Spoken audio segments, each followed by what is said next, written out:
Hey, Chem 1010 students, welcome to week 3. We have a storm rolling through here, so you may hear thunder. Here is our class. There will be a week 3 news item just as soon as I'm finished making this video for you to look at. Remember to be watching up here in the upper right for any dots.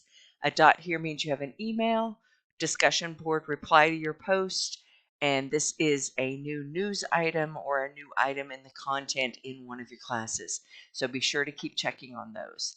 As I click into content, again, the weekly updates, this is where you're going to find the week 3 video, and I really like this schedule to print.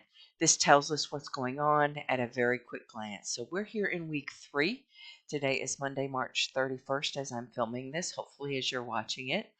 You are working in this module. Module 3 is the mole and stoichiometry. We do have a homework, and a quiz, and only one lab this week, but it's very calculations intensive. This week's material is very calculation intensive. Get your calculators warmed up. So let me click into it. We have our typical textbook reading. As I click into that, make sure you do read the textbook assignment. It is only one chapter, but there's lots of material and lots of calculations. Get yourself a good calculator, scientific calculator, or an app. Think of the things that we did early in the semester with numbers. Make sure that you're able to use that. All right. We do have a good number of videos here to watch with the material. This is one that you started watching earlier. It's the first part referred to something we did earlier. Now we can watch the whole thing. All right. Our homework and quiz links are here as usual. Make sure you're watching the due dates, and if you ever see a due date that looks a little off, let me know. And this is your quiz, typical sort of assignment. There will be lots of work to show this week that you'll have to upload afterwards. And so there is a Dropbox for your work for quiz 3. Again, lots of work that you're going to have to show. If you do not show work on a question that will show your work and you got it right, I may take away points because you're not showing me how you got it. I don't expect full work. I do expect shortcuts. You don't have to write every unit, but I do expect enough on your page. Remember to number them. Remember to put your name at the top. Remember to number your questions. Remember to upload one file, even if you have to take multiple pictures, combine them into one file. And I have to be able to find your work, see your work, read your work, and let it count for the questions you did get right. It also works in your favor. If you get a question wrong, but I look at your work and I see what you did and it was something minor, a typo, you inverted numbers, something like that, I can come back and give you full credit for it, or at least partial credit. So please show your work on those problems. All right. The lab this week you want to probably get started on early. It goes hand in hand with our material. This one's a little different in that everything is, I think you're typing in a bunch of numbers and everything is graded automatically.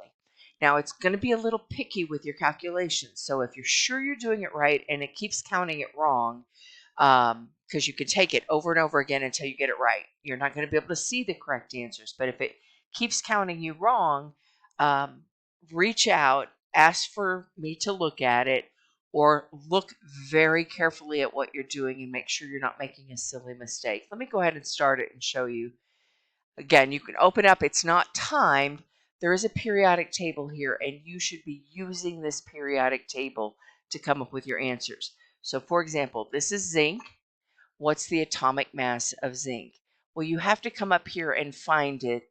Let's see. Zinc is 65.39 grams per mole. If you put 65.38 or 4-1, it's probably going to count it wrong. Like if you look it up on the web and the source you look up has a slightly different molar mass. So make sure you're using this periodic table to get your numbers for the answers to all these questions. So you're doing a series of calculations, grams to moles, moles to grams, that sort of thing. And each one of these, you're given a sample to look at to proceed with your answers. All right. Again, you can X out of it. You could always return at a later time. It's not timed. And once you finish it, it's going to grade it automatically. And then you can come back and work it again for more points. And so just be aware that that's the way this lab works. So those are your assignments this week. Now, in addition to doing those, you are getting ready for your midterm. Your midterm begins Monday morning, 1 week from today when I'm filming this, and you just have Monday and Tuesday to finish it. This end date is a late period for taking it late. Please don't be in there because you're going to get docked points. So it is due April 8th. So it's due a week from tomorrow when I'm filming this. And so you're going to go back and review. Remember, we talked a little bit about going back. You can go back on the quiz page. Each one of these that you have attempted, you can pull up your previous attempts and look at what you got right and what you got wrong. You also can still work these. These are still open for additional work. If you didn't get it quite finished, you can go back and you can see the questions. You want to look at the questions on your homework and study them. You want to look at the questions on your past quizzes and study them. If it's not giving you a correct answer and you want to know the correct answer or you don't know how to work it, reach out on the discussion board, reach out through email, and let me help you on those. All right, guys, that's what we've got going on this week. You got this. Good luck. I'll see you next week.